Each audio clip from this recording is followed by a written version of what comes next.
Coming to you live from the floor of the Tattoo VO Studios, it's D. Alvis. Yeah, I'm indeed on the floor of my studio. I'm doing some reconstruction around here. Anywho, let's talk about revisions and edits. It's time to Ink Positive. Tips and insight from the Tattoo VO, D. Alvis, to help you grow your business each and every week. So this can be a tricky subject sometimes because it's an interpretational thing for a lot of folks, and especially if you're newer to the game, then you probably have screwed this up. All right. I'm going to give you the perspective from the client as well as the talent because I used to be the client. I used to be the one writing copy and producing and doing all that kind of stuff. So I've worked on the client end in a few different capacities over the course of my career.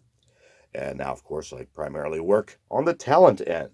So, again, this really depends on the client who you're working with because different clients, different companies have different ways of conveying this to you, okay?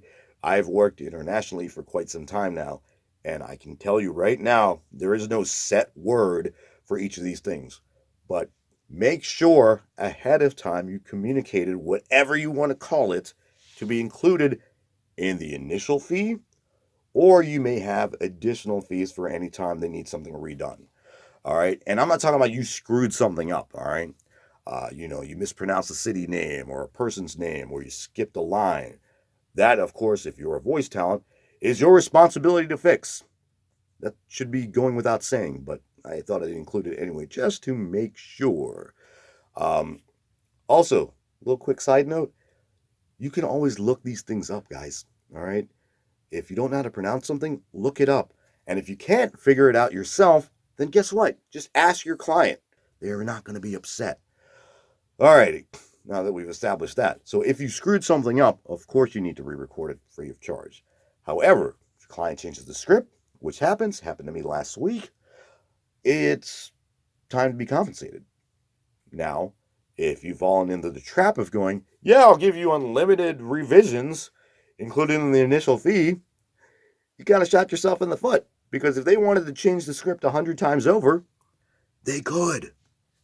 Now, I'm not saying they're going to do that, but again, you've got to put yourself into a corner where if something were to go wrong, you're going to spend a lot of extra time doing this job, and all of a sudden, that $500 or whatever you were getting, all of a sudden seems like it wasn't worth it.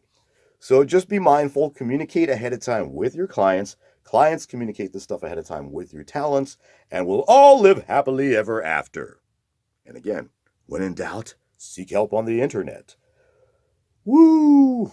Thanks for stopping by the floor of my studio, and keep shining.